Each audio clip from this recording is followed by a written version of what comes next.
What's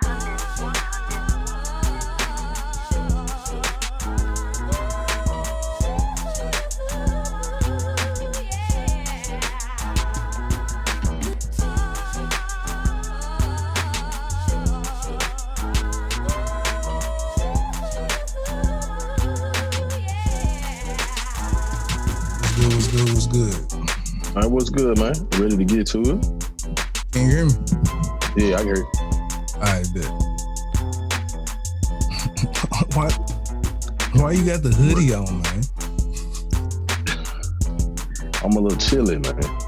I got you. I'm a little chilly. Chilly willy face ass nigga.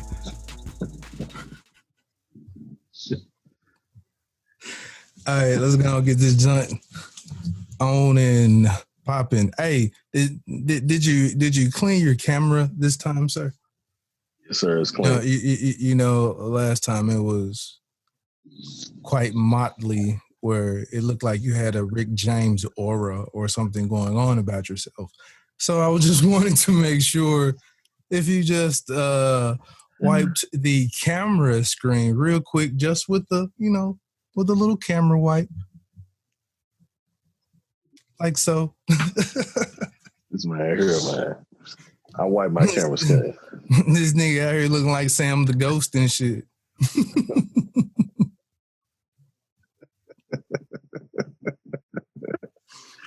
Hey, oh boy. Cat give me look like Casper. See, you just told the tale. Look at you.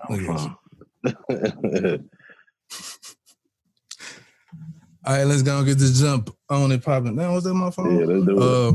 Let's do it, man. What's good? What's good? I am your host, Jason. JWILLDOES. And I got my guy. I don't even know what to call him today because he looks like one of the Blues Brothers. The soul man himself, looking ass nigga. Ivan, the Grizzly, the Great. Salute. And we are the Off on the Tangent podcast. Yes, we are. What's good? What's good, man? What's been up? Hey, man. Life is good, man. Life is good, man. Can't complain. Above ground, doing reasonably well, so I can't complain, man. How about yourself? I'm still, I guess you can say, maintaining, doing better. Yeah. What's the word I'm looking for? Per the circumstances, I guess you could say. Yeah. Per the circumstances, I'm doing better. Yeah. So, yeah. I'm good. I'm maintaining, as you say. It sound like good times. Keeping my head above water. Oh, making a way if we can. Temporarily. Looking ass nigga. Oh man. Man, so yeah, I'm doing a lot of laugh now, cry later type of shit. So yeah. But outside of that, I'm doing all right, man. I'm doing all right. Good, man. Good, man. It's good, man. What's how was your weekend, man? Man, my weekend was straight. Working, work, kids, work.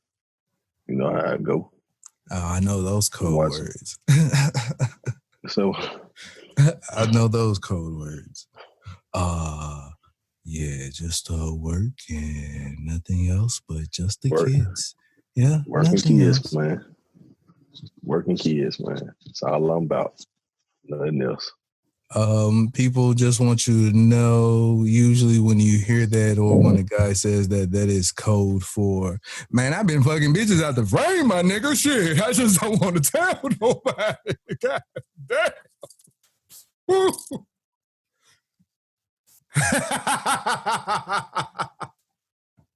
Now, I am unaware of Ivan's situation, but I'm just saying usually It's like some kid in play, house party.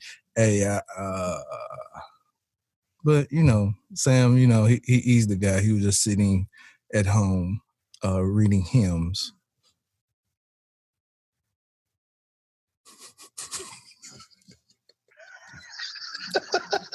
Nigga, I thought something was wrong with your Wi-Fi. Nigga was froze for like 10 minutes.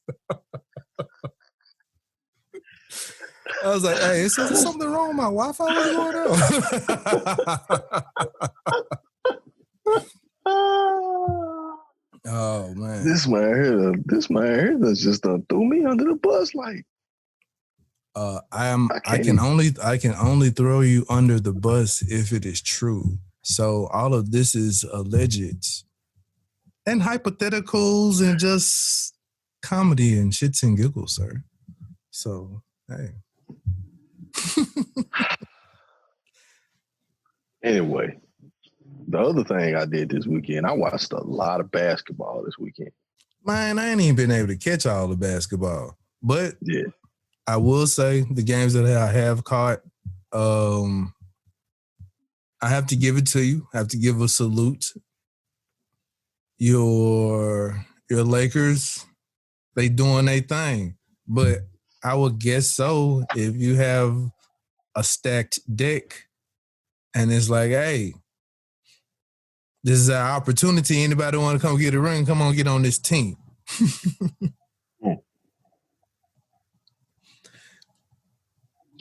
Hey man, I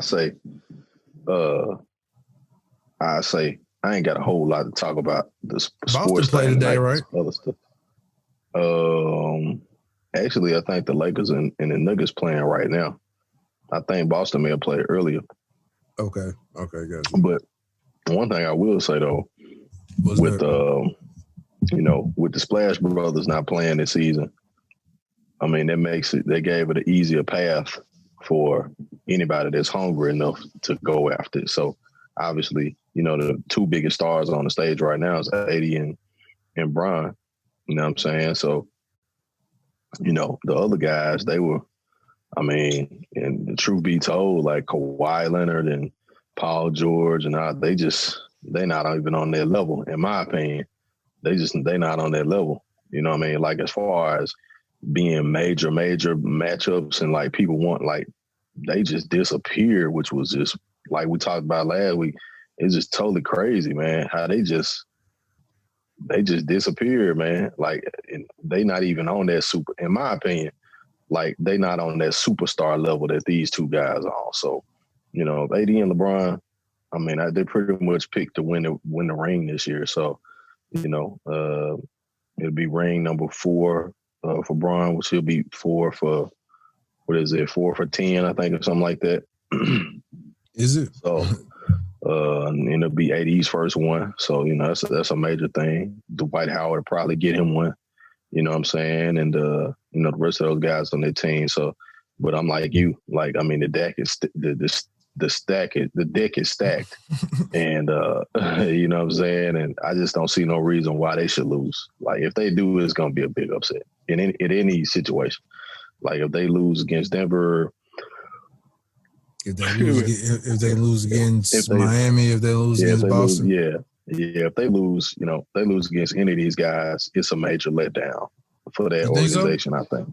Absolutely. And then you don't go and pick, you don't go and get LeBron James and Anthony Davis and expect not to win it all at this point in time, especially like I said, with no other, they don't have, there's nobody on their level right now that is still playing. You know what I'm saying? Like there's no, like Kyrie's not playing, Splash Brothers ain't playing, KD's been out, like all of these big name guys that are on that same level as these dudes, they all out. Either the team lost or they were injured. So, just think about it. You know what I'm saying? Like, so, you got Jimmy Buckets in Miami, of course, he's a big dog, but Jimmy's not on that. He's still not on that super star level, in my opinion. He's an all-star, but he's not a superstar, in my opinion. He don't need to be. You know what I'm saying? Well, he don't need to be. I'm saying there's not any guys that are considered to be on that level other than those two guys on that team is all I'm saying. The Nuggets are up right now, 65-58. Yeah. Nuggets are a tough team, though, man. They're a tough team. They're a tough team. They score. They score points. That's one thing they do well is they score. Ooh, the Nuggets. Oh, yeah. They score the basketball. That's one thing they do is score. And they play pretty good defense. It's not like they're a terrible defensive team because they took LA to the wire. Anthony Davis just hit a big time bucket, but they took LA to the wire. And I think, AD doesn't hit that shot. That game's over and Nuggets are up 1-0. You know what I'm saying? But obviously, it counted and went in and, they went up by 1. So we'll see how this series turns out, man. It's going to be interesting. It's going to be interesting. Yeah. So what you, what I've been missing? What's what you got to rap about? Or are we going to go to the topic that we ended the show with? Yes. Yeah. Let's go with that. Let's go with that. You want to start there? Yeah, let's start there. All right. So last pod we were talking about Lovecraft Country. And Lovecraft Country, there's an episode where I can't think of her character, but one of the black women in the show, she had an opportunity to be white. And with that, during that, every time when it wears off, she would come out of this, like, I guess, a fleshly cocoon or something like that. She was shedding her what's the word? The white skin. Yeah, the skin. So, but the question that we had was, what would you do if you were white or if you had white skin? So, that would be, what did you come up with? So the first question, the concept behind this particular episode is brilliant. It really is. It's brilliant. Because at some point in time, which we'll have to get into this episode too. I mean, I think it went way over my head, but yeah, let's. Yeah. It's one of those episodes you really need to watch maybe 2 or 3 times, because in actuality, I believe that being black in America, all of us at one point in time, at some point in time, has thought about what it would be like to be white, right? And not from the perspective of, not that we don't value our blackness, not that we don't value our culture and heritage, but based on the experiences that we've had from having black skin, we wonder. Just to see if you can actually get away with certain things that they get away with. Exactly. Because constantly you see what whites are afforded in American society that they get away with. And you see those things, you think like, man, I wonder if I was if I was white for a day, like how would I be treated? Would I be treated different? Would I be looked at different? Obviously, we know that all is all true. So, and even to be like, have the experience of doing that, like I could probably do some stuff that I wouldn't be able to do right now. Probably too, I would be able to do some stuff I'm not able to do right now. So, that particular episode really brought out a lot of the hidden anxieties and hidden thoughts about being black, especially being a black woman. Like being at the bar and being like, man, you know what, man, I forgot my wallet, man. Right. You know what, I ain't even gonna be able to pay. You know what, guy, don't even worry about it. It's on me. Right. And which I've never in the history of niggerdom has that ever happened. We ain't getting away with nothing. Man, the police is called. He was like, dude, I told you I ain't got nothing. I ain't got no idea. I lost it or somebody stole it. Oh for You're trying to $8 run out on a tab. I know you type of niggers. I know you're tap. Yeah, I know you're tap. I know you're tap. You want to run out on tap? Huh? Is that what you want to do? You want them drinking run taps? Drink and run, huh? Eat up all the food, huh? Ain't gonna happen here, buddy. No, sorry, Bob. It's not gonna happen here, buddy. Not gonna happen here, buddy. Nope. You know, what's the funny part about it was the dynamic of showing how she was able to get preferential treatment. Yes. You know, she was getting free stuff, and they would tell her, "Don't worry about it. Just go ahead. You can have this ice cream. You can have this food."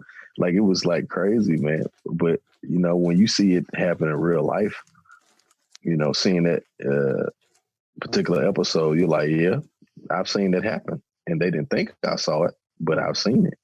Mm-hmm. And so, you know, it just goes to show you, man, that you know, the system that we live in is, you know, it caters to only a certain group of people. And everybody else is basically got to kind of try to get in where they fit in. You know what I'm saying? So, you know, but yeah, man, excellent episode. You still didn't answer the question. What would you do? Well, what would I do? Oh, my bad. If I had white skin, first of all, I really wouldn't want white skin. Because I really do appreciate and celebrate, and I'm grateful that I'm Black. I'm grateful of, you know, my heritage and my culture. So, like, I'm happy, you know what I'm saying? Like, but if I did, you know, I'd probably go to the bank and get a loan, because I probably wouldn't have too much trouble even explaining to myself why I needed one. And then I, you know, probably, you know, invest in businesses and all this type of other stuff. But I would be the face of, you know, something that would support Black people. If I could have white skin, you know, I would be. Yeah, I would do something similar to that as well. Yeah, you know, be like, you know what I'm saying? So I would be that dude. I really would, you know what I'm saying, be one of them, but I'd be on them. So I just use it to my advantage. You know what I'm saying? The same way they use it to theirs. You know? I will more so open up several businesses in the account and put the nigger me as the head of all of the businesses.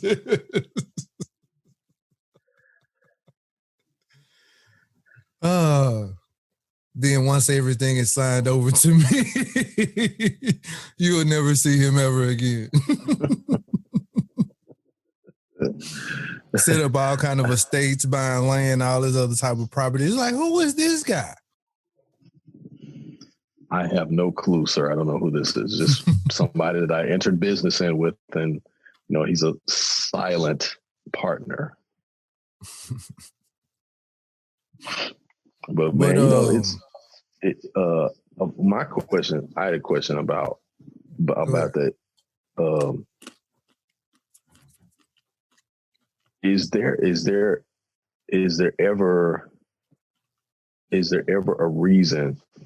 Would there ever be a reason why a Black person would not want to be Black?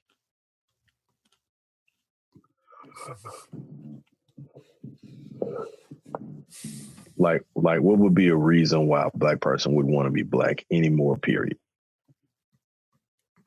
Dude, in all honesty, everything that's going on in the world, I can kind of understand why a guy would not want to be Black right now. Wow. Real talk. I wouldn't be surprised in, how should I say this? In like in a couple of years, hell, maybe next year, hell, a lot of us gonna be hiding our skin tone. I mean, people already don't fill out information with Black on it because they think they're going to be automatically disqualified anyway. So, you know, right. It's like, You know what I mean? It's like I don't want to be black. Well, I don't say I don't want to be black. I want to be my ethnicity, if I'm saying it correctly. Ethnicity. Yes. I'm tongue-tied right now, but yes. Call me that. That's what I am.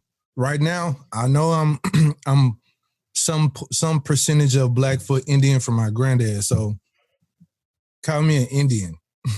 Call me a Native American. And whatever other. Well, I guess I don't like saying them what, but several different pieces. You made out of gumbo, ain't it? You what? Gumbo face. Jambalaya face. Goulash looking at it. No, man, I think when it comes down to race in America, you know, people have gotten to the point where whatever they could possibly think of to do or say, like it's being done and said. And simply because you don't feel comfortable trying to promote your own or do it your way. So you feel like you got to try to, you know, assimilate, or you feel like you got to try to, you know, blend in, so to speak, to be able to really get things done. And it shouldn't be that way at all. You know, it shouldn't be that way at all. I'm just curious, man, how the next several years, the next 5 to 10 years are going to look culturally for America. It's going to be a really interesting shift, I think. You know, at one point, I'm trying to remember, I think at one point in time, they were saying that, you know, the entire United States by, I think they said 2050 or 2030 or something like that. It's supposed to be like, maybe I think it said 2050 is supposed to be like 90% Black and brown. You know what I'm saying? So when that number of Black Americans in America is still showing 12, 13, 14%, years and years and years and years later, like, you know, it's more than Black people make up more than 14% of the population. You know what I'm saying? Caucasian people aren't producing as many kids as the Black and brown population. So exactly. As a matter of fact, they have a negative birth rate right now. And they have had that for several years, which a lot of news outlets and all that are not talking about that. And, you know, and so it's just important to understand where everybody's place is right now, you know, what everybody's looking forward to or trying to dodge or meet head on or whatever. We all have something that's going to affect us in, you know, like I said, in a certain way, in some way or another. So again, the whole race thing in America, man, is really, the whole dynamic is shifting, I think. You think so? Yeah, it's shifting. Towards, you know, you can't, in our favor? Well, in a way, here's the thing. I think that the mentality, though, the cultural norms have to change too. You know what I'm saying? Like, you know, because there are Hispanic Americans who basically think they're white. You know what I'm saying? Like it's a lot of Hispanic Americans that vote against their own interests, who like Sammy Sosa?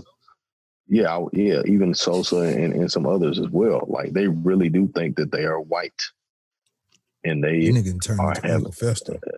Yeah, and they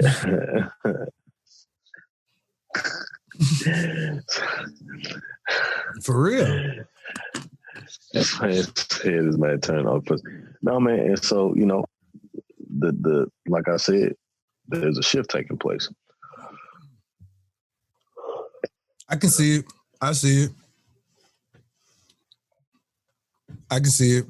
Where, well, I mean, it's weird where this is. I mean, this year is just weird. Period. That's all I can say. This just like just the whole internet thing and politics and Yeah. I was just on that John, and I was just on the John the other day. I sent it to you where you're looking at Beyonce's ex-boyfriend before Jay-Z is getting shine. I'm like, why is this nigga getting 15 minutes of fame? Yeah, I saw that. I was like, man, y'all must ain't got nothing else to do with y'all. I've always wondered though who the nigga was that let her go. And now that you see him, you're just like, oh, well. Yeah, I see why. I see why, nigga. I see why, nigga. I went down his whole little timeline of pictures. I was like, yeah, you. Even your little TikTok was. It was corny as all outdoors. Corny as fuck. I was like, Beyonce used to date this nigga? I was like, oh no. I was like, yeah, that was definitely an upgrade. If you had a bag of corn nuts, that nigga picture would be on the front of the bag. Corn nut looking ass nigga.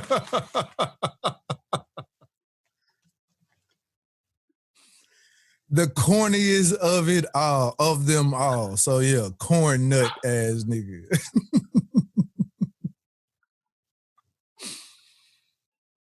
Like, how you gonna say Jay-Z whack? Nigga, get the fuck out of here. Did you see your friends in the background of your picture, nigga? Did you see all of them niggas in the back of your picture? Where are your black friends at, my nigga? Where was all your black friends at? I ain't see not one. This nigga went from Beyonce to all white girls.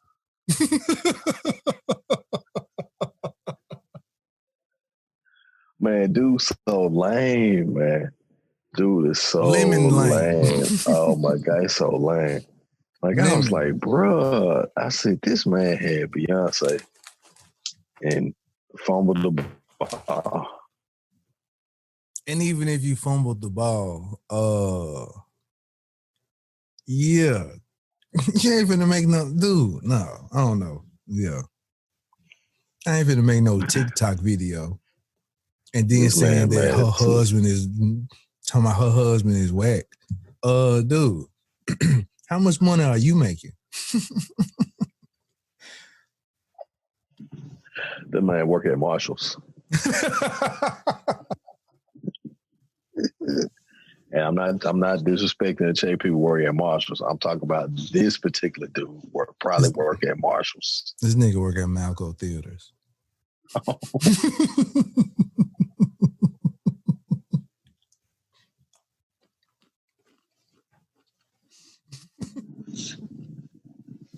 Putting butter on the popcorn for you. Right.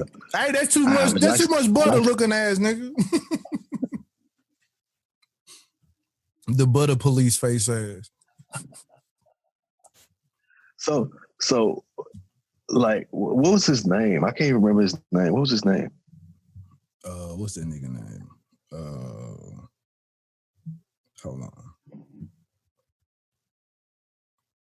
Some D. Janey is what I see on his page. Oh, no, it's terrible.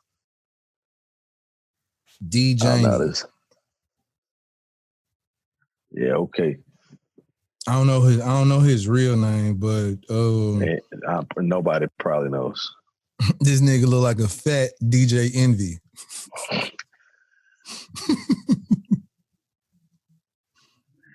Man. Oh my God. Actually he look like that dude talking about he don't date men's no more.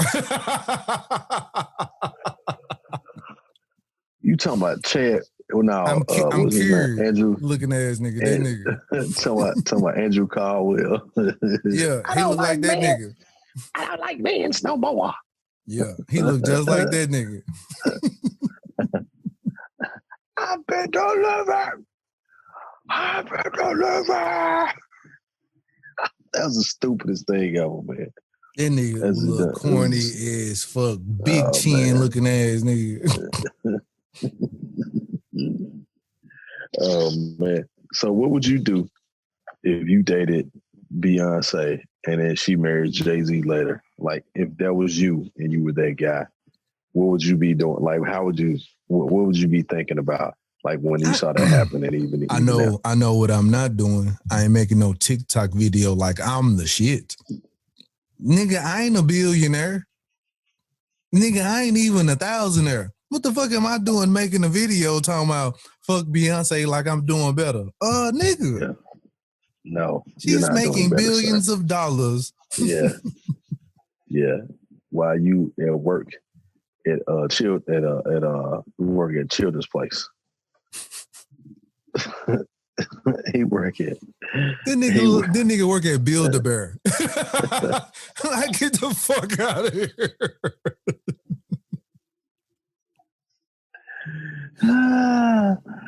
He in there building all kind of bears that look like Jay-Z, and then he'll put him in a video of him stepping on them just when he get through making. That nigga look ridiculous. Man, that was stupid.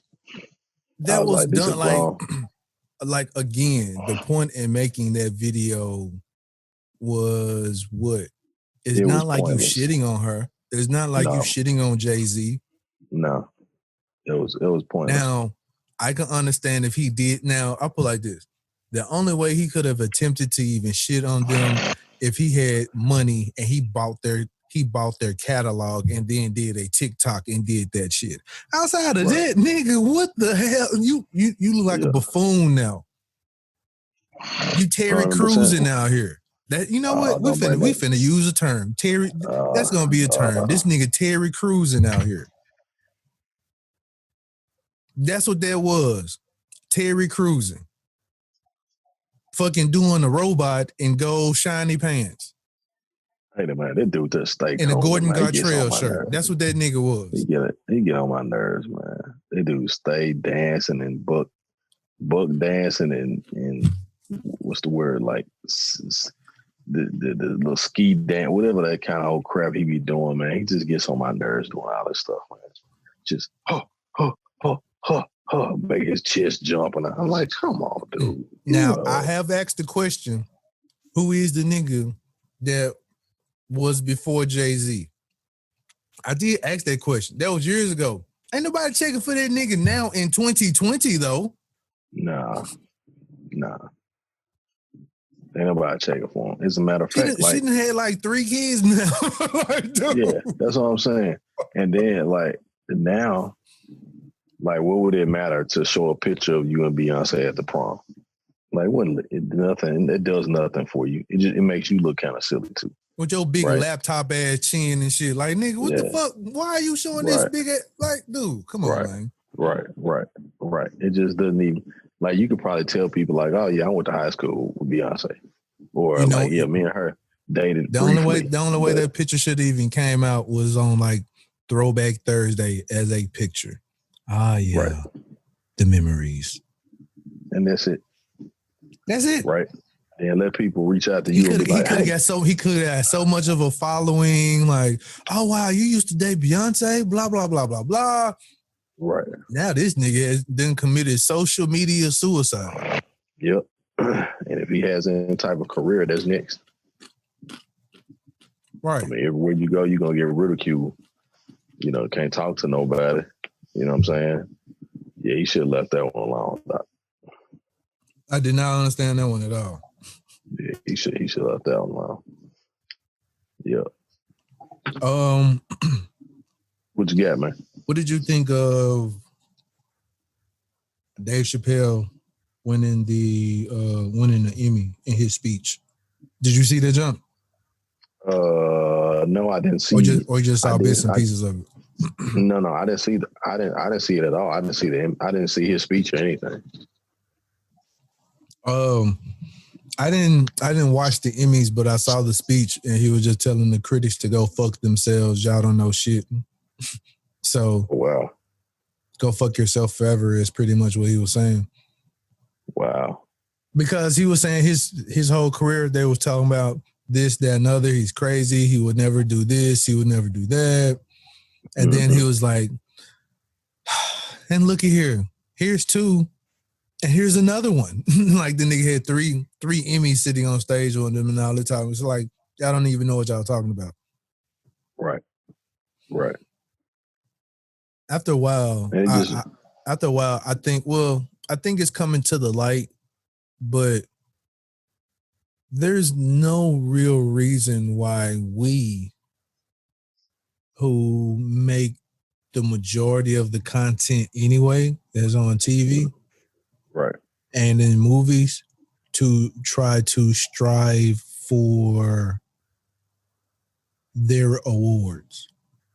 Right. Yeah. You know what I'm saying? Like, I agree.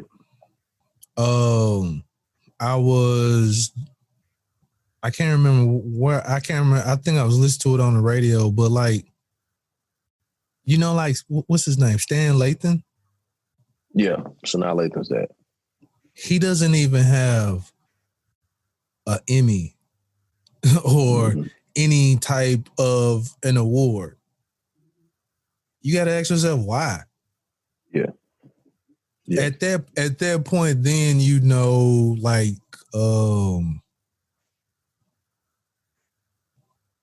quit trying to strive for their award. You know what I'm saying? Like, why? If we as celebrities quit even going, that'll mean so much after a while. Like,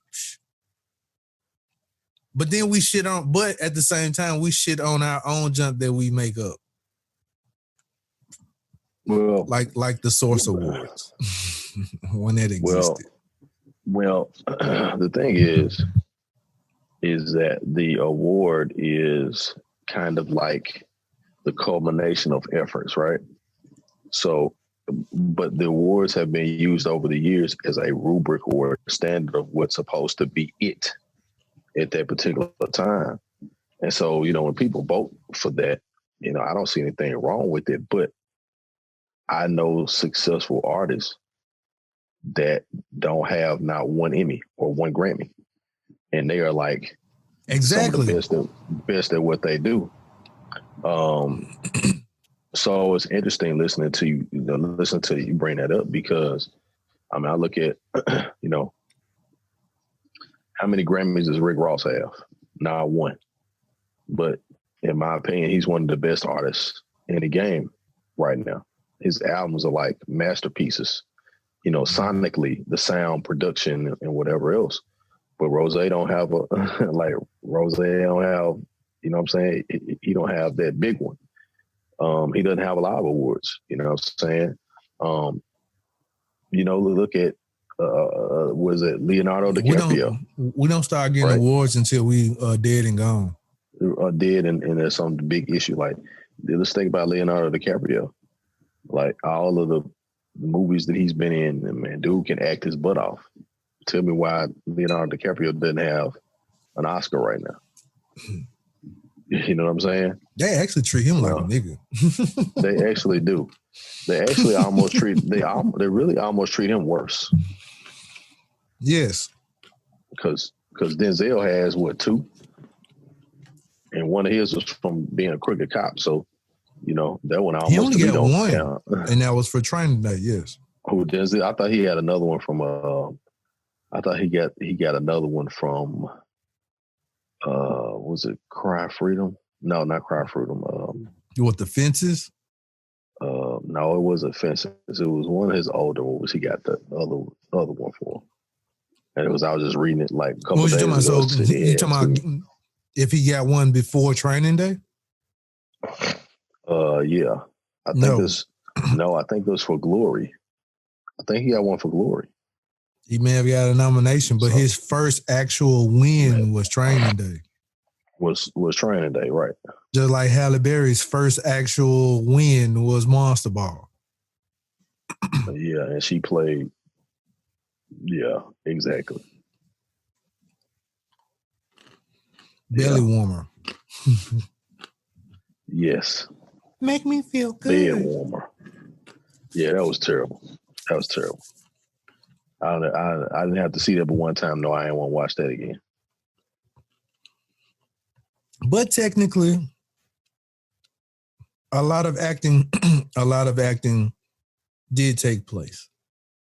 So maybe it was deserving. Well, yeah, maybe. But to Chappelle's point, you know, he's been out, 30 years. You know what I'm saying? And now all of a sudden he's great and he's this and he's the whatever. Like, yeah, I agree with him 100%. Like, I agree with him 100%. The man had a top TV show on TV at one point in time, top TV show of anything, right? And after, one season, now prior to that, it's like, oh man, I don't even, who's Chappelle? Like, what time the show come on? Like, come on Sunday at 7 o'clock, like.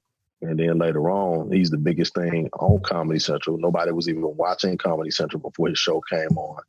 And so now Comedy Central is big time. Their lawyers, are big time because. And see, that's the thing. Like, we as a culture made this show. I mean, the culture made this show popular. They weren't airing commercials. Right. They weren't marketing that show. Right. All of a sudden, the culture and Twitter and all of this start talking about it and just word of mouth. Because I never knew of the show until I was over my partner's house one time. He had the junk on. I was like, "What is this?" He's like, "Man, you ain't never seen the Chappelle show." I was like, "Hell no!" And then watched a couple of episodes, and I was like, "Bet, I'm on it." Yep. It was like, I knew who he was before because, you remember him from the movie Robin Hood Men in Tights. So now I never really seen him on. I never seen him on that. Yeah, Robin Hood Men in Tights. He was in that. He was in Half Baked. I remember Half Baked. Yeah, and then I remember his stand up that he did, and I believe he did Killing Me Softly before he started the show. And so I remember Killing Me Softly. I was rolling. One of the funniest stand-ups ever. And then when the show hit, like, it was automatic because me and my boy, we was like, "Hey man, Chappelle got a new show coming on." I was like, "He's like, it's all Comedy Central." It's like, "Man, it's coming on Sunday." I was like, "All right, bet." So every Sunday, like, it was like, we was right in front of the TV watching it. I mean, first episode, like, I got all of the episodes on DVD right now. Like, first episode to last one. Like, I got all of them joints. So, I mean, just funny sketch comedy. I didn't like that lost episode shit. No, the lost episodes actually was the ones that he wasn't even on he wasn't there. Like, he was gone. Yeah. He had left. And so I don't really rock with those either because he had, he was done at that point in time. So I think Ashley Larry hosted them. Charlie Murphy. Donald Rawlings. Donald Rawlings and Charlie Murphy hosted those. Rest in peace, Charlie Murphy. Shout out to Donald Rawlings. They hosted those, obviously Step In and but man, there's some of the funniest stuff I've ever seen.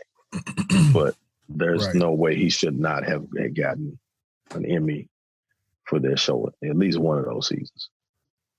I think he got it now, but I think it's for for a writer.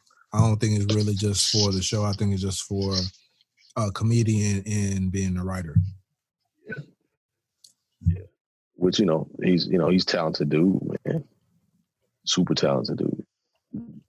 So, what you think of the you already know the culture couldn't wait when Cardi B said that it was that she was filing for divorce. So the the Daps were quick to speak. Yeah.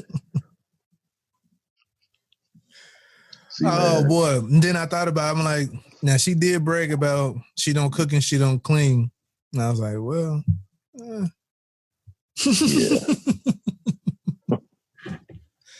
Hey, so my question is, which I'm sure this will have to be a question also for having a woman guest on here, but is more required than just WAP? And what is in your mind should be brought to the table? Because I see a lot of women sometimes, I ain't got to bring nothing to the table. Hey, anytime that you're asking for a guy to bring something to you in a relationship, you, ma'am, should also be bringing something more than just the twat. So, if that is all that you're offering, after a while, eventually, it's gonna run out. I put it like this. If you ain't got no variety in yourself and that is all that you're offering and that is all that you have and there's nothing else about you per se but WAP. Now, yeah, we did a whole episode on it and we praise WAP. Yes, I'm all for it. But at the same time, hey, I can say no to some WAP if you ain't got nothing else to like after our Pound Town, after our Pound Cake, after our Pound Cake, this WAP. Oh man! If there's no conversation and we just like, what time you leaving? Hey, you know what? I gotta go to work in the morning. Shit, we ain't even working. I don't want to be a player no more. So it's, I mean, unless you with the wham bam, thank you. But even then, even if you, I put like this, even when I was down with the wham bam, which I think the reason why they got me in trouble a lot of times, shit, I still stayed around for the conversation. Mm-hmm. That matters, man. The conversation, shit. The imprint that you leave on a nigga as far as, all right, women all the time say, I ain't trying to be his mother, this, that, and other, but it ain't the simple fact of being a mother. It's about being a nurturer. It's if you ain't got that gene, a lot of times you ain't gonna leave no imprint. It's just the little bitty shit that you do. Like, okay, so what, you got up and made the nigga a sandwich after the nigga blew your brain out. Are we complaining? Girl, that nigga asked me to make him a sandwich. Oh, okay. What is the problem here? Not saying there's like a male chauvinistic way or anything like that, but if that's what you wanted to do, how is somebody gonna shame you? Because there are chicks out here who shame other chicks for doing something nice for a nigga. Sure is. Sure Girl, is. you did that for him? If there are a lot of people who get shamed for being themselves. And if that's what their individual, I'm all over the place. I'm on a tangent, just all over the place. But if, or maybe I'm still on topic. You are. Okay. But if that is you, if you are an individual who thinks of others first or whatever like that, don't let these hoes talk you out of being who you are. Shush.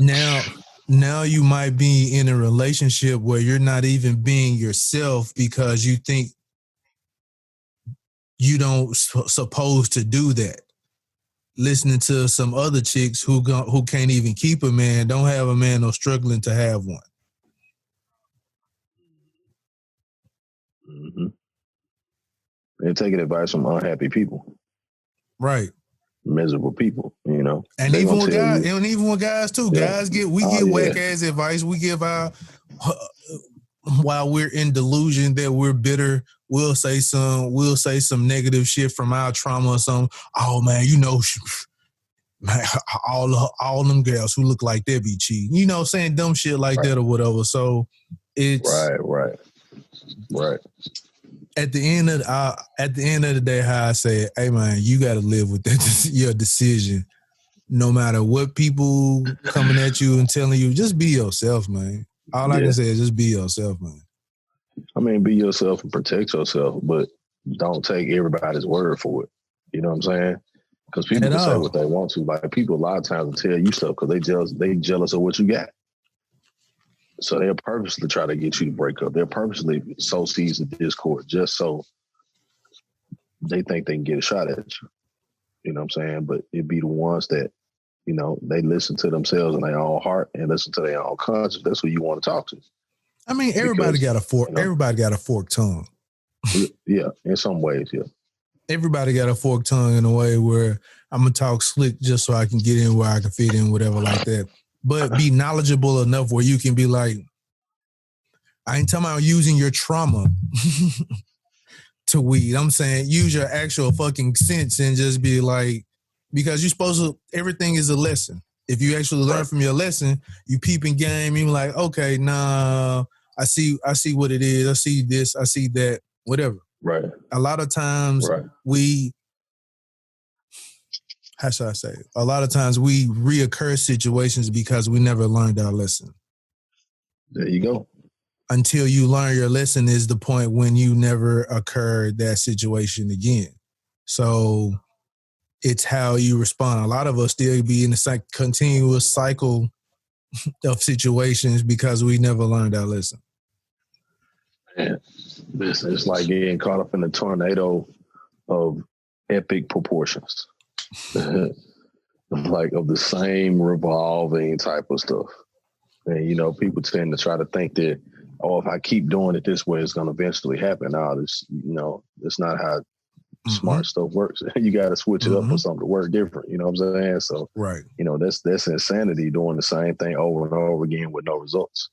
You know what I'm saying? So it's insane to think somebody needs to change for you. Right. That's all I'm going to say. That's all I'm going to say. Absolutely. It's insane for you to think. Like, just think about that for a second. How do you have the audacity to think that someone should change for you?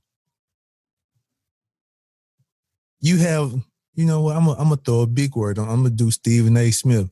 You have the unmitigated gall. The unmitigated gall to think that someone should change for you.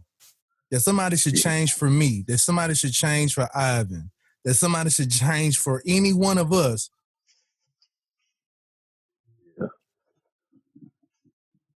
You got to be crazy to think that. Yeah, you really do. And super selfish. Right. That's what the ultimate selfishness where you think somebody needs to change for you. Whereas if you even are thinking that this person needs to change for you, that's not the nigga for you in the first place. Nope. This nigga need to change this, and that. Oh, and we will be wonderful. No, bitch, y'all just not even good together. That's the Lego piece that don't even go in the bag.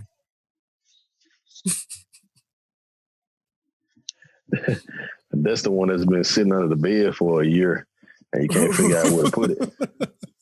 Because they're sick, gone. Ain't that, you know, it ain't the house no more. So you trying to plug that Johnny. Right. You threw that old set away because you couldn't find them pieces no more. Yep. Now you mad because you got this random piece that don't fit nothing. Oh man, the unmitigated. The unmitigated God. I think that there should be, you know, there should be understanding that when you meet people, you meet them where they are, right? You know what I'm saying?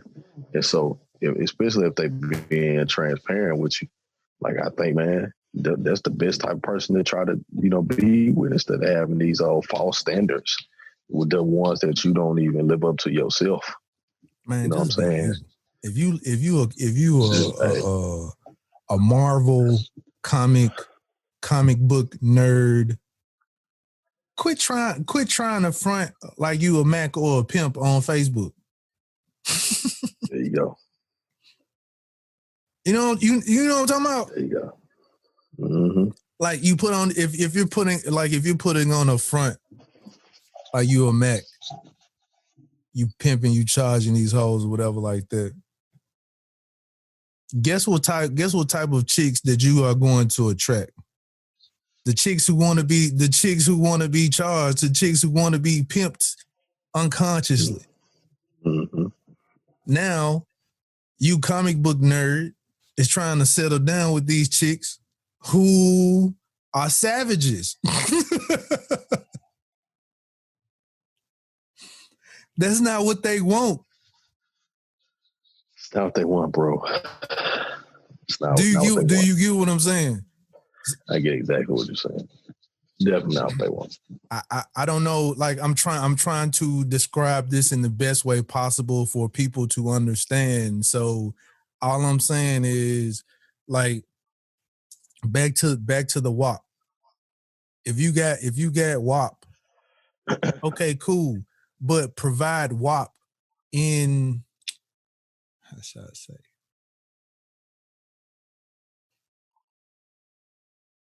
In your own skin. Mm-hmm. Like, don't be out here trying to have a WAP. Don't be trying to present it like you a junt and you the school teacher. Right. Now, school teachers can be junts too. But I'm just saying.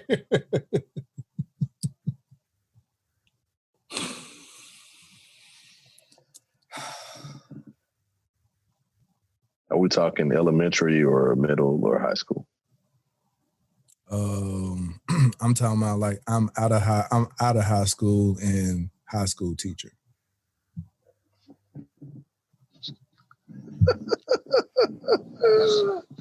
Me as an adult talking to an adult teacher. So it don't matter. I'm an adult. She can be teaching kindergarten. I'm like, wow, you have a mouth like this around these kindergartners? Oh my goodness. Continue on. Continue.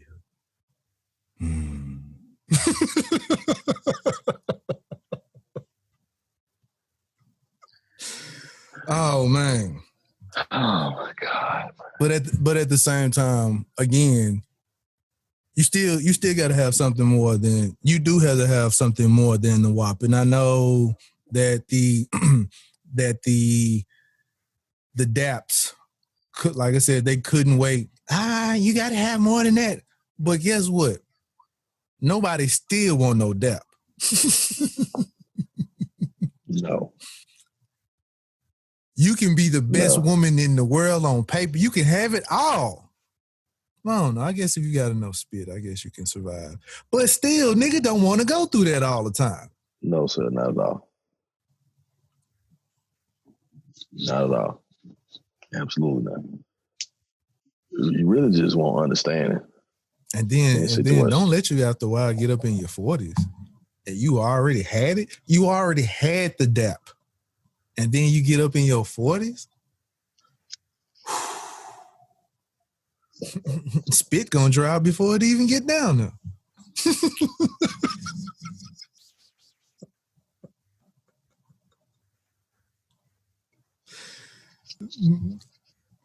You didn't have to throw your hands up, sir. No, just I had to put them up to like show the sign, like the Neil deGrasse Tyson hands. Like, I was just looking at him on the Cosmos today, and they were just playing. Oh boy! I'll say that as far as that goes, I wish Cardi B and Offset the best in life. I don't like to see, in particularly, black couples break up, you know. But seems to me that Offset, I don't know if he. Hold on. Pause for 1 second. What? So you're telling me, that you don't like to see black couples break up, sir? I don't. If they can help it. If they can help it. No, I don't want to see them break up. Yeah. What if it benefits you? The only way it would benefit me if I was getting paid from it. That's it. If a black couple break up?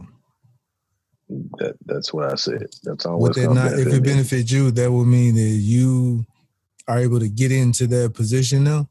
No, I ain't worried about getting in position. I could be the person that signed off on the paperwork. And I get paid to do that. That's the only thing I'd be concerned about. Because real talk, you know, you ain't really got to wait for nobody to break up. You can get what you want while they still with them.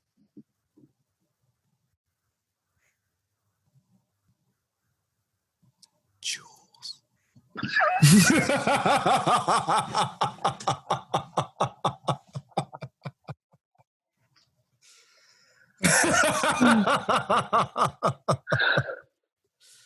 That was a little. That was a little game. That was a little. I took it back. That's what I'm hanging around all them old dudes in South Memphis, man. Mm-hmm. You gotta wait for nobody to break up. What you gotta wait for they break up for? Because if she wants you, she wants you. See, well, that's it. And whether it's for a short time or a long time. Because they want you for a short time, deal with you, and then go on back home. Sometimes a short time turns to a long time. That's true. That's true. That's true. Yeah. But yeah. But yeah, man, I don't like to see them break up. These words are brought to you by no sponsor, but it's of the purest of the white grapes. Oh. Rhymes with Tennessee. A round of applause goes there for this guy. And by the way, he's just clearing up his sinuses. That's all that is. Yes, indeed. Yes, indeed. Hey, what'd you think of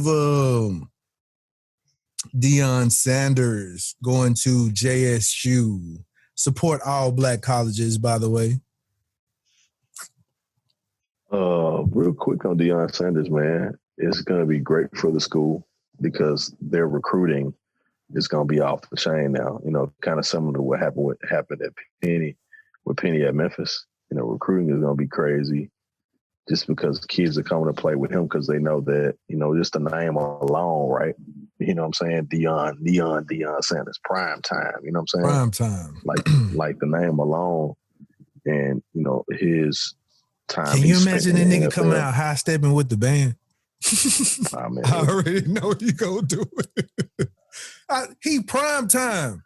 You cannot tell me prime time is not gonna be out there with JSU. Boom. I don't know, man. Prime time might, you know, he's older now, and man, that nigga he still be talking. He still be talking though. He still be talking. I know. He still be. But I wouldn't be surprised if he did that. You know, I wouldn't be surprised. But I think, you know, this just gives the school the opportunity to grow and to, you know, and really, man, become more of a staple in the community there. You know, I think, and it also impacts HBCUs all over because, you know, it gives us an idea of what we want to try to do, you know, and implement it at the other ones. You know what I'm saying? So, you know. Man, I'm sorry. I'm back to looking at this whack ass dude who used to date Beyonce. This nigga is a fucking corn nutball. Real talk. His family must have had money or something, and he can't get it until he turned 57. I'm up here looking at this nutball ass picture, man, and I'm like, dude. What is his name? What is his name? Somebody need to come out with a song about him.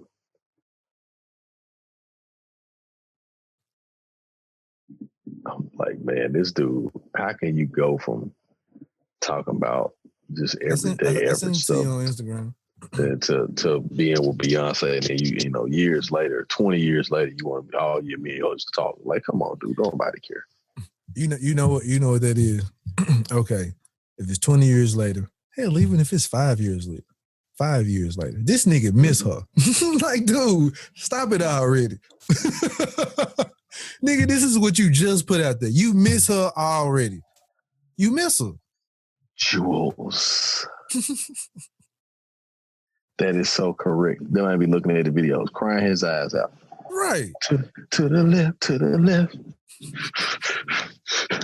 I remember that was me. To the left, to the left. Everything you want in the box to the left. They might be crying. And what's crazy, he probably used to shit on her. Probably talk bad. Probably did. Probably did. Oh man, I wouldn't be surprised if he did different. I mean, I would be surprised if he did differently, but he probably did. He probably was a jerk. I wonder what, man. Any of the niggas who used to date any of the chicks who are popping now should just be like on suicide watch. I mean, just really think about it. Just name any chick who is popping, and that nigga should just be like, man, they used to be me, man. Just think of the nigga who used to date Brandy before she got popping. Oh wow, yeah.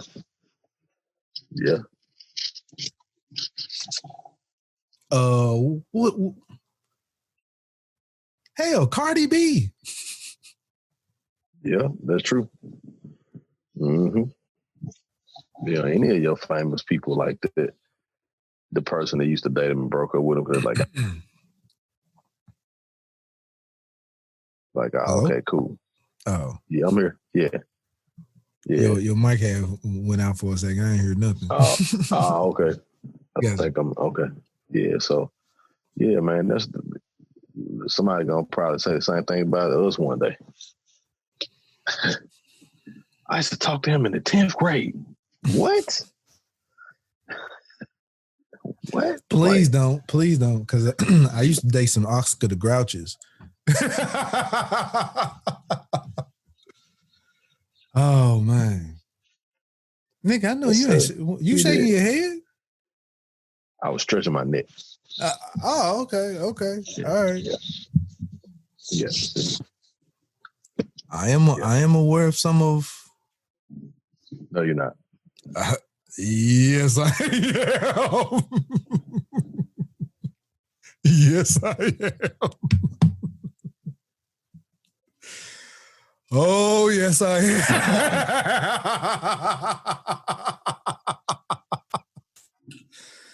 Oh, wow. Yes. If I disappear off screen, I want to go play in traffic. Oh, boy. Man. I would just say, man, you gotta be, just gotta be careful, man. When you become successful, people try to use your success against you, profit from you, all that type of stuff. And to me, this is all this is, trying to get him some attention, probably write him a little memoir, write him a little memoir about how he used to date Beyonce and what she liked and didn't like and all of those type of stupid stuff. But I'm telling you, it might be the wrong type of attention. You remember then? I can't remember who the nigga was, but it was some nigga who came out on social media one time and called himself one to check or rock Memphis. And all of Memphis rocked the shit out of him. We checked him for like 3 days. Yep. 3 literal days. We checked this nigga on every picture, on every post. He would delete a page, create a whole new page. Memphis niggas would be on that jump, was rocking the shit out of him on every jump. This nigga couldn't survive. He no longer existed on social media. He just stopped it. He had no choice, because when we come for you, we come for you. We bringing everything we got too. So just think of the beehive for this corn nut ass nigga. Corn nut. The beehive gonna do what? What is his name? Apollo or something like that? What is his name? Ronaldo. Like, he gotta have a whack name to do some stuff like Ronaldo. That nigga ain't got no great name.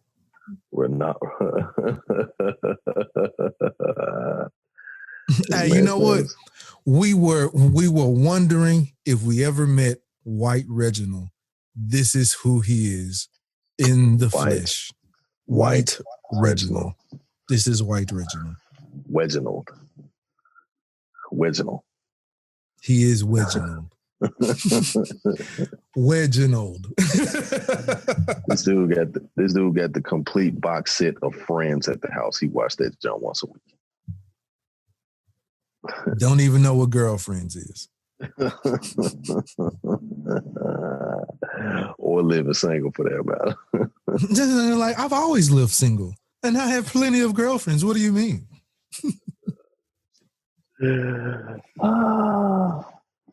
Oh yes, man, I know that was whack. Yeah, that was. I was just wondering if you was gonna pick up on it yourself.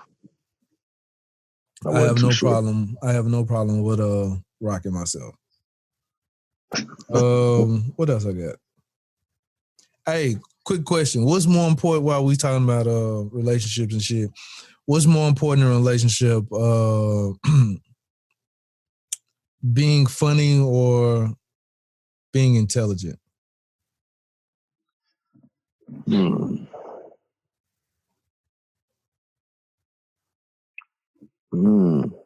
Right. Being funny or being intelligent? Yes. I think that intelligence can spark humor, but being funny and not intelligent is not going to get you anywhere. Well, it may get you somewhere briefly, but you won't have longevity in it because you got to be intelligent. You got to have an IQ. You know, when it comes to dealing with people, you would prefer intelligence? I would prefer intelligence. Okay, so I kind of understand what you mean, but I would kind of go with and say funny. And the reason why I say funny is because on the slick, you have to have some sort of intelligence to even be funny to begin with. I mean, you just may be funny looking. And, you know, that might make people think you're funny just because you're funny looking. No, I'm talking about I'm not saying you funny looking. I'm saying. You're saying they're funny looking? Yeah. Yeah. Well, no, but what I'm saying is, like, if a person is funny, especially when I'm saying this person is funny to you. Right. So if this person is funny to you, like I said, they're going to have some type of intelligence in order to even be funny. Intelligence, a lot of times, I would say it's per the person. How smart you are. That's a good question. I mean, that's a good statement. Because, like, it has to be a good match, though. You know what I'm saying? Because when I say intelligence, it could be like you're nerdy or you know a lot of stuff or you know how to read things. Like, that could be a little bit of anything, but being funny, you know, almost like people love to laugh. I know women love to laugh anyway. So I think the two can go hand in hand. I just think that's how you get into their hearts, being funny. Right. I just think intelligence, you know, it kind of trumps humor. I think humor can develop from being intelligent or smart. Like, you can be intelligent and learn that, you know, that your woman likes to laugh and you can figure it out via intelligence. I will say on the slick, both of them are required. True. Both of them are required. True. So, although I will say funny will get you in the door, having some type of, and see, I can't confuse having sense with intelligence though. So, right. That's the reason why I say that's the reason why I can say I can take funny, because a person who got some common sense, they have a sense enough, like, you can become intelligent. Right. You can't be funny. No, everybody can't be funny. So you can develop well, I kind of get that though. You can develop intelligence, but everybody ain't funny. That's true. Yeah. Because there are many people who attempt to be funny. You can be like, they can be sitting up there laughing at their jokes. And you be like, man, this bitch is lame as hell. Oh, goodness. She be telling all kind of jokes, and she's like, ah, you like.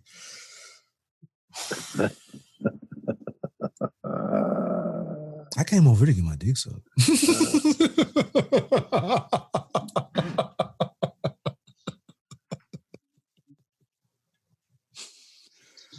Oh, man.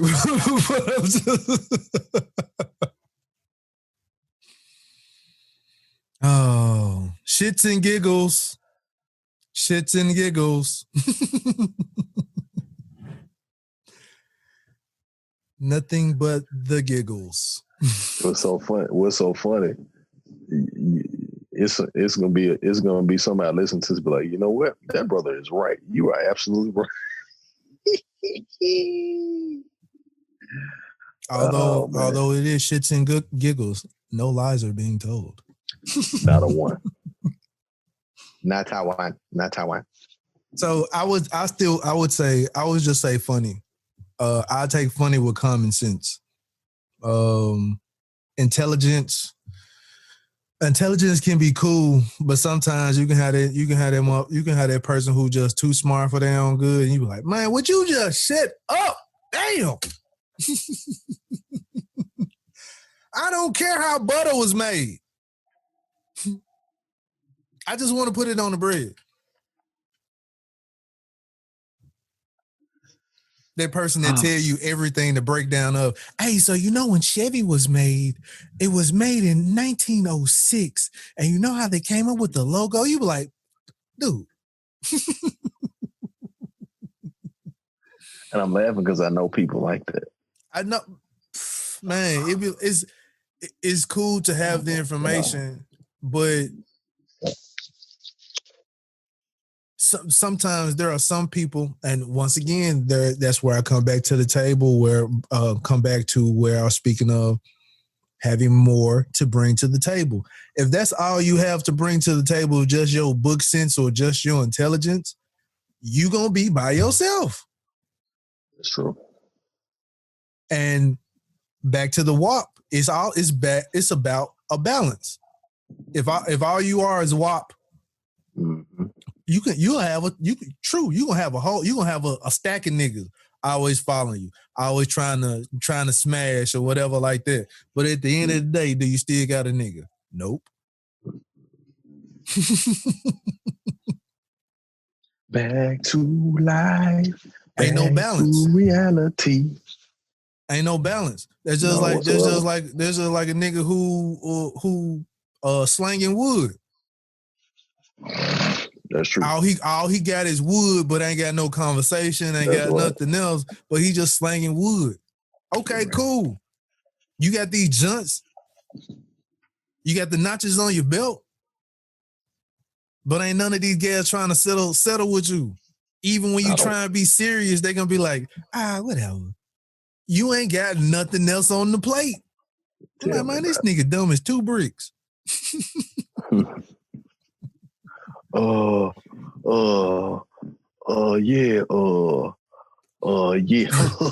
yeah, one of them types. I know my sister gonna hate me telling this story, but I remember she told me a story of this nigga that she used to talk to. She was like, she said she sent him a text message that said, "Ooh, man, she was like, ooh, it was something in reference to, ooh, my back is hurting. I need a massage." So when she said it, that nigga was like,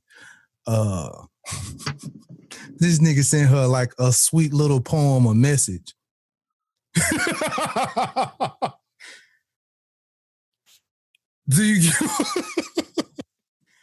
She was like, no, I didn't want a sweet message. I want a massage, dumbass nigga.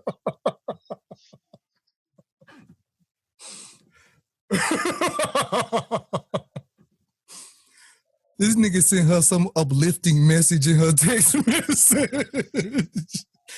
She was like, Jackson, this nigga sent me some uplifting ass poem. She was like, nigga, my back is hurting. What am I do with an uplifting ass poem?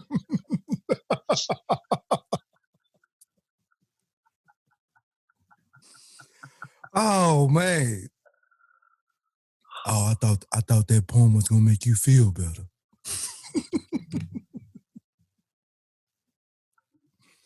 So, again, you got to bring something else to the table. Because ain't nobody going to want to be with some old. Dude, I'm done. This man wrote a poem. Oh, my God. He thought she meant message. And she said massage. He was like, nigga, do you not know the difference between massage and message?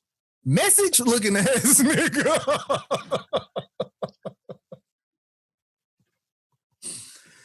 Oh, man. I was like, dude. And that's the title of the show. Message. Stupid, man. I'm dead serious. When she told me that, I was like, are you serious? She was like, no, Jason. Because at first, I didn't catch it at first. And she was like, no, Jason. He sent me a message back. I asked for a massage. Oh, man. He thought I was asking for a sweet message for the day to get me through it. And I was asking for a massage. Massage. Oh, my God. Oh, my God. Oh, man. Oh, my God. I was like, this nigga dumb and can't read. The fuck? You can't read. Oh, never mind. Oh, don't do it. Don't say it. Nah, don't say it. I ain't gonna. Don't say it. Don't Some say other it. people be like, I don't see the problem. Why you got to sound like a slave when you say it? You sound like John Coffey.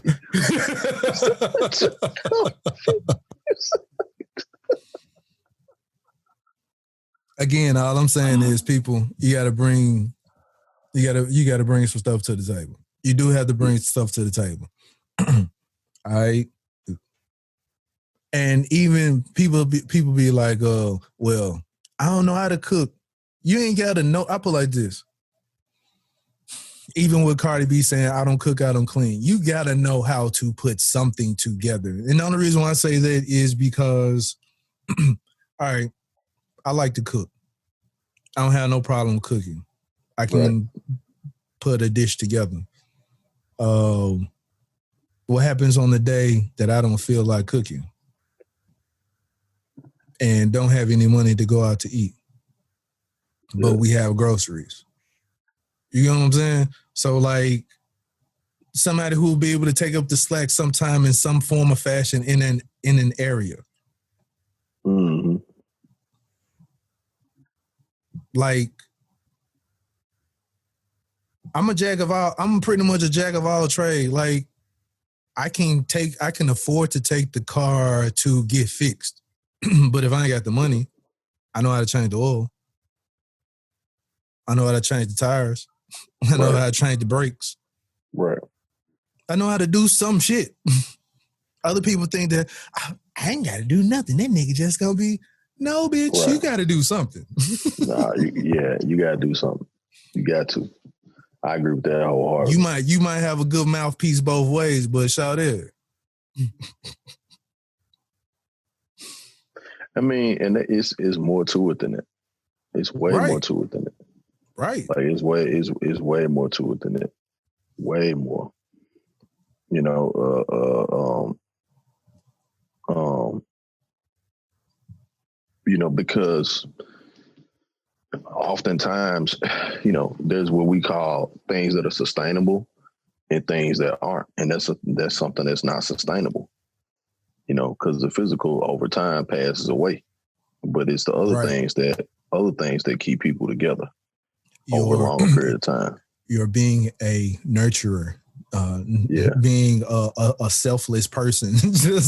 just those little bitty things that make you a lot of times, make you human a lot of times is usually what's going to make people enjoy being in your company, which a lot of times we try and hide for whatever reason. I'm like, dude, be yourself, man.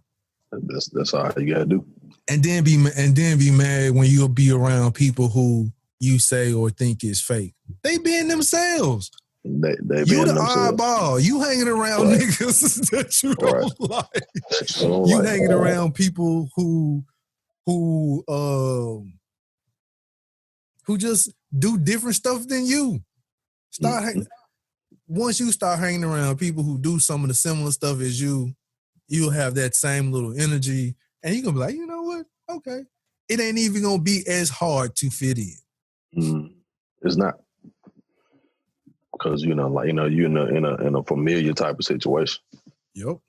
But a lot of times people try to do the opposite. They try to insert themselves into something that they really shouldn't be inserting themselves into. Because they want to be, what they think is cool, or what something on television or something in social media is showing them what cool is. Speaking of, I gotta watch this show that just came out. I don't know if it's a show or a movie. It's called Social Dilemma, which talks about that, how social media programs you or programs a reality, programs your own reality. Yeah, I know what you're talking about.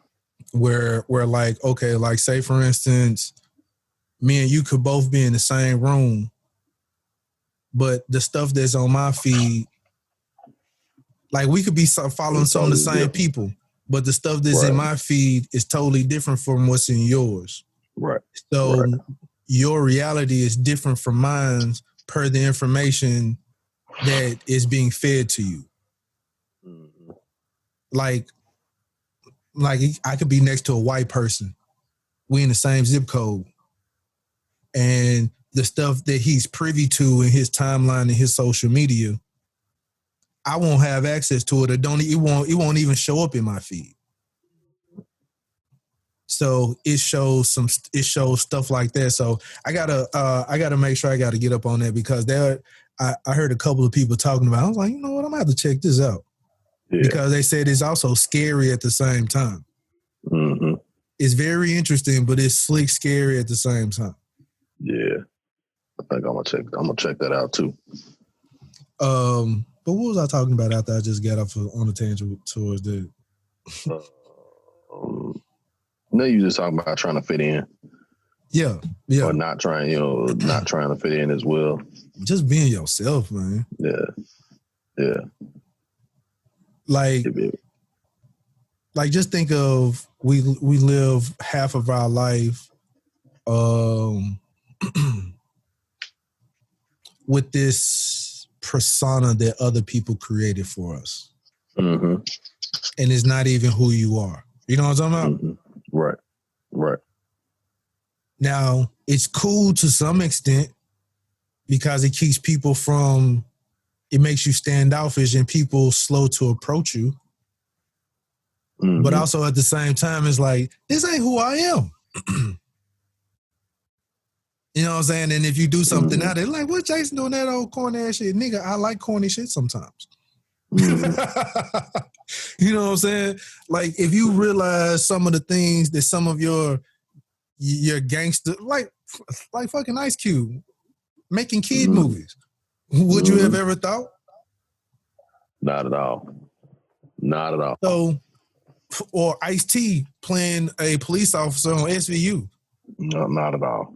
So it's just these type of things that a lot of times we keep ourselves from becoming who we are, or becoming who we want to be, or who we actually are, because we are afraid to be who we are, or we keep it under wraps because it don't seem cool, like the cool thing to do on social media.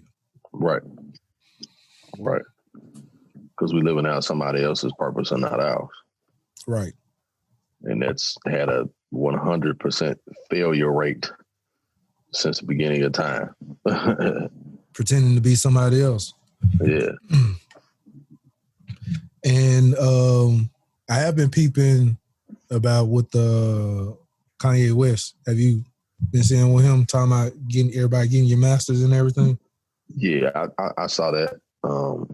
I think Ye is spot on. He's not saying nothing that artists haven't been saying for the past, 40 years almost. No, I think it's a good thing for him to talk about it. I think it's about time he did that. I don't think it's gonna change. I think he probably gonna get some money up under the table that'll look like there was some type of a change, and then we no longer gonna be talking about it. Well, being that Kanye West is a billionaire already, there's not a whole lot they could buy him off with. There's not a whole lot. It's not a whole lot they can buy him off with. Being he's already, if he's been bought by anybody, he's already happened. If he's talking about, I think he's at a level now where he can comfortably say some things and it won't affect his money too much. You know what I'm saying? This is true. I mean, yeah. You know, because culturally, I mean, he already walking on water and shit. Right. Pretty much. Did we talk about that? No, we did not, sir. We did not talk about him walking on water. I thought we had talked about that last episode. That's why I didn't even say nothing about it. Like, no, we did, because I think you mentioned like Joel Osteen or somebody was out there with him or something like that. No, we was talking about that off mic on the smoke shop. That's what we was talking about it. Oh, okay. Just in case people don't know, because a few people didn't even know about it when I even brought it to their attention. Mm-hmm. Kanye West was out performing acts, I guess you could say, walking on water. Now, mind you, it wasn't like him doing it just himself as if he is the one or the savior as walking on water. What I didn't like about it was that it was a presentation, or he was an offering to us of Joel Osteen walking on water first, and then bringing out Kanye West, and then bringing out a slew of other black individuals, all to walk out on said water. Right. Basically, it was a cone fest. Terry cruising, man. Mm-hmm. Cone fest. I mean, and really, for people who, okay, so I'll put it like this: do you feel like it was a mockery? I don't know how you still feel about the Bible and religion or anything like that, but do you feel? I don't know if I don't want to say it's a mockery, because I don't blasphemous. I say, do you feel it was blasphemous? I won't say it's blasphemous either, because recreating something like that. Now, depending on his purpose, depending on what he did it for. If he did it, I don't know why they would need to recreate walking on water, but for whatever reason, to me, how I looked at it, was like, this can be done by anyone type of thing. So, if it was done, he wasn't as a powerful man as we say that could perform these miracles. Hey, look, I'm doing it too. Right. That's how I'm looking at it. Right. I just think it was bad. It's just bad timing too. It's bad all the way around, period. Yeah. And again, Kanye West ain't positioned himself too well. The people that he positioned himself around, like, it's not a good look. No, it's not. I don't know. Well, like, okay, you doing you doing Sunday service, and then you do Sunday service, you come with Joel Osteen. That's just like that. That's just like the conversation we had last podcast about talking about Martin Luther King with the Jewish woman, the white woman. Right. Black people gonna look at you crazy, like, who is this Southern preacher with the white woman? Mm-hmm. So Kanye West, who is this black celebrity who keep gravitating or cooning for Trump, Olstein, or somebody. Mm-hmm. And then come back around and do a podcast or do an interview with Nick Cannon. You know what I'm saying? I don't know, man. It's I don't be understanding that, man. It's well, I'll say this. He's a trouble guy, right? He's always like on both sides of the coin pretty much. Because if you listen to what they say about him, like you know, a lot of the artists and stuff, because I mean, he even, you know, still has good relationships with like everybody. You know what I'm saying? Like Chappelle, and you know, he's still cool with Dame. Like he's still cool with all those people. And they all say the same thing. Kanye is still our brother. You know, like we don't be knowing what he be on sometimes, but at other times, like he really be on point. You know what I'm saying? So, but you got to think too that he suffers from bipolar disorder, and a lot of times, you know, they drift. Do he really, or is that what the media want us to think? Nah. That ain't got nothing to do with no media. That ain't got nothing to do with no media. That ain't got nothing to do with it. Because I think we've been fed that to explain his outbursts. I don't personally think he bipolar. I think he is.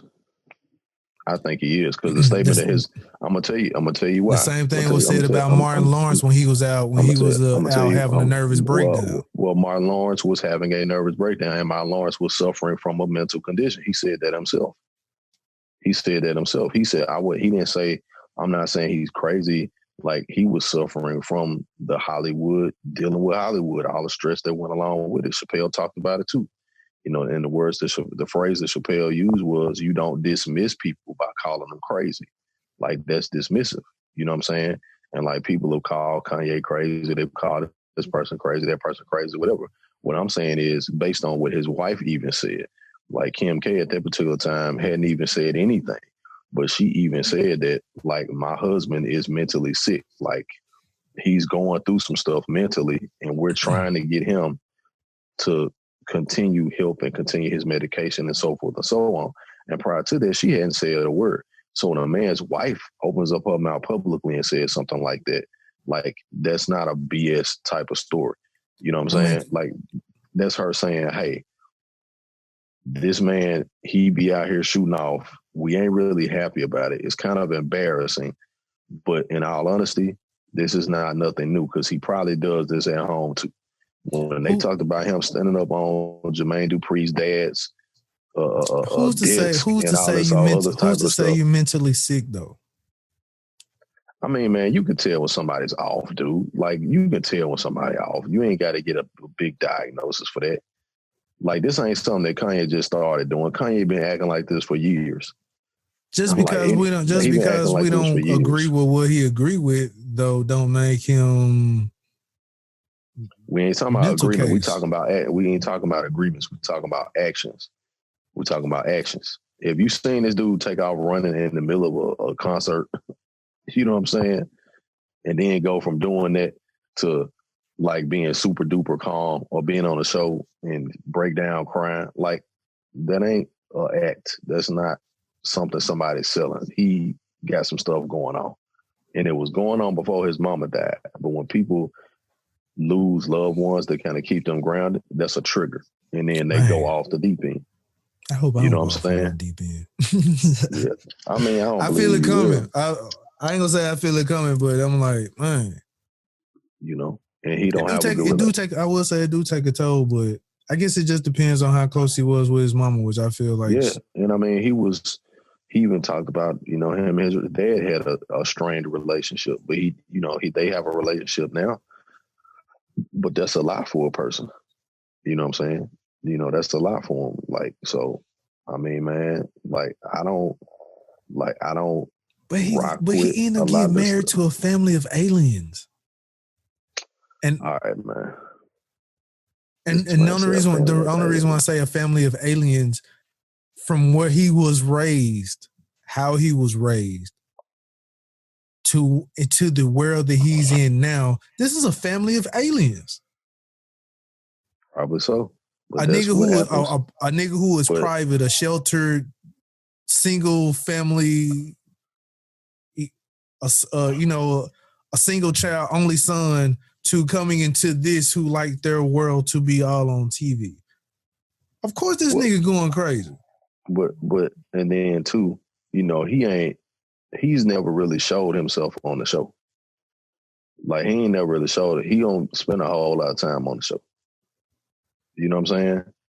But think about coming from your dad being a preacher and your mama being an educator to your wife, I ain't even mama. No, yeah, but your wife's mama had an affair with O.J. Simpson, and your mama's husband was O.J.'s lawyer. You know what I'm saying? Like, when that O.J. case was going on, like, didn't nobody know who Kanye West was. You feel what I'm saying? And then you go from being a dude that produces music for rappers to being a billionaire. Like who would have thought Kanye West would be a billionaire right now? I didn't.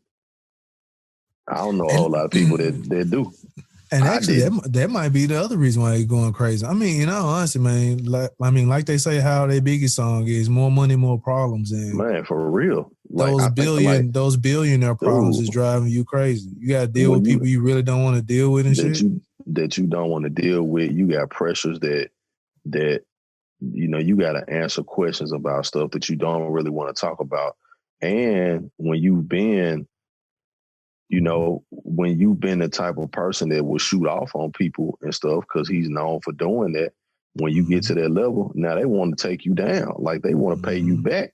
You know what I'm saying? They want a piece of that million. They want a piece of what you got, because they feel like, man, I remember, 15 years ago, Kanye wouldn't listen to my demo tape, and now I got an album out, so I'm finna talk bad about Kanye. Because think about it, everybody done took shots at Kanye in the last 5 years. Game done took shots at him. Rose ain't said too much, but several other rappers done took shots at Kanye. Like, a lot of the younger rappers done said stuff about Kanye. So, it's like, even the song, I forgot the J. Cole made. He called J. Cole after that. You know what I'm saying? He called him on the phone after that, after he heard the song, and was like, man, like, why you talk about me like that? That was pretty, like, that's how he started the conversation. I remember him doing the interview. But he don't like nobody talking about him. I'm like, I don't know. Yeah. And he was like, man, why you diss me like that? Like, basically, like, what I do to you? And I don't remember what the response was. Because you Terry Cruising out here, nigga. Yeah. And that's true. Like, that's true. Like, you wilding out here. I think that's all. Message.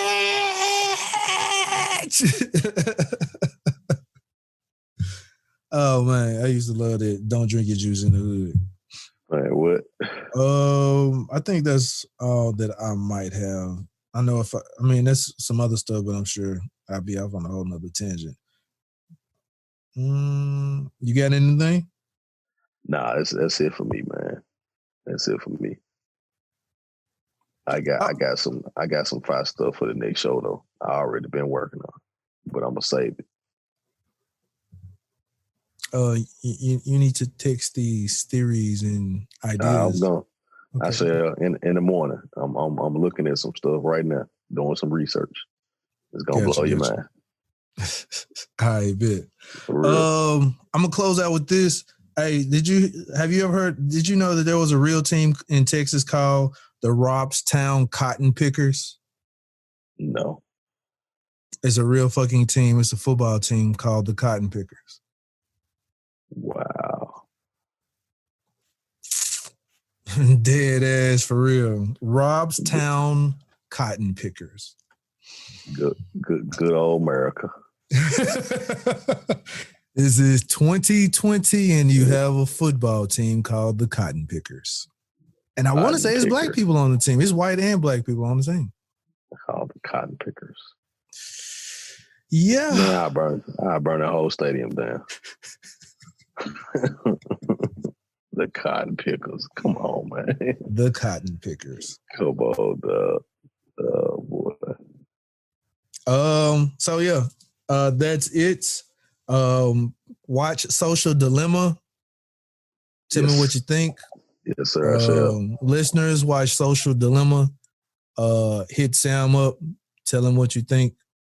Nobody really messes around on my page, but hey.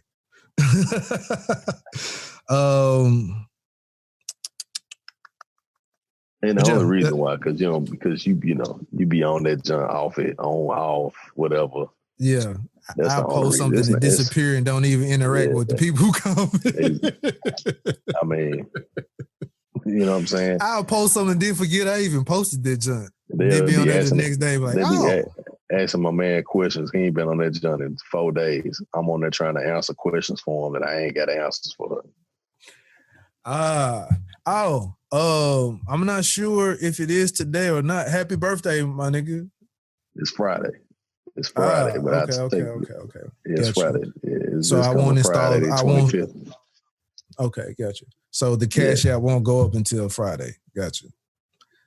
Although if people who are watching the video, there is our Cash Apps that come on at the beginning and the end, and I want to say somewhere in the middle of the segment.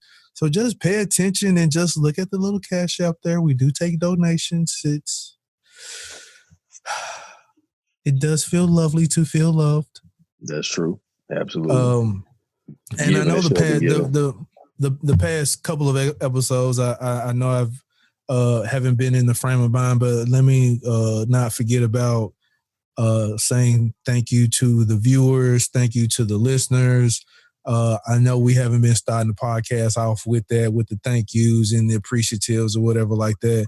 It's so much that has been going on though, but again, for those who are still even listening, watching, commenting, messing with us, reposting, whatever, passing the word of mouth, all of that. We appreciate that. Thank you. Still see the views, still see the analytics of everything. So y'all still hanging around. So if y'all still hanging around, we're going to be around for a minute. And I'm going to start doing this like DJ Paul and Juicy J. Stay tuned for the real estate episode. You know how DJ Paul and Juicy J were like, cash and checks coming soon. You were like, man, I still ain't seen no cash and checks album. Yeah, that new Paul 17 coming soon, you know what I'm saying? Right. You were like, man, I can't wait till this junk come out. This junk never come out. World Domination came out twice.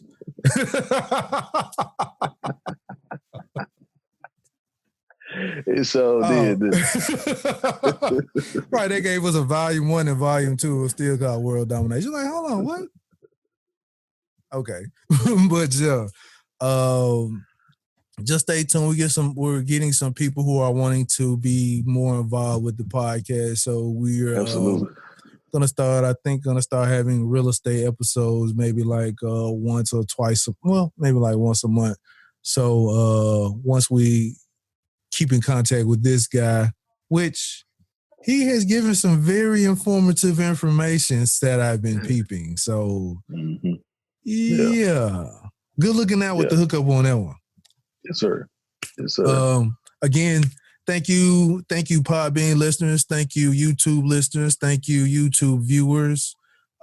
Me and Ivan, we do appreciate and love you. I do want to put this back out there. I always got from now till whenever this junk close down. I do need to say rest in peace to Johnnie Williams Jr. That Absolutely. Is my dad of 69 years of age. He passed last week. So just want to put that out there. I'm always gonna represent you, Daddy. So I love you. I miss you. And I just want to put that out there. So go ahead and wrap this junk up, partner. So. I am your host, Jason J. Will Does It. And I got this guy here. Weekend at Bernie's Part 2 face.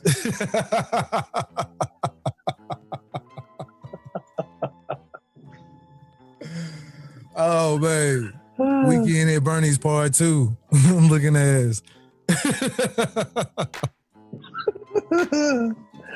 And we are the Off on a Tangent podcast, episode 51. In this junk, man. Yeah, for sure. It's adding up, sir. Yeah, it's adding up. Yeah, man. 51. Next thing you know, we'll be doing 151. Right. Popping bottles with models. Well, man. Maybe just popping bottles. Yeah, dude, just popping bottles. No models. No models. Don't want to get anyone in trouble. No. He already. Whew, it's hot. But yeah, we're about this the Off on the Tangent podcast. We're about it here. Memphis representative. Peace.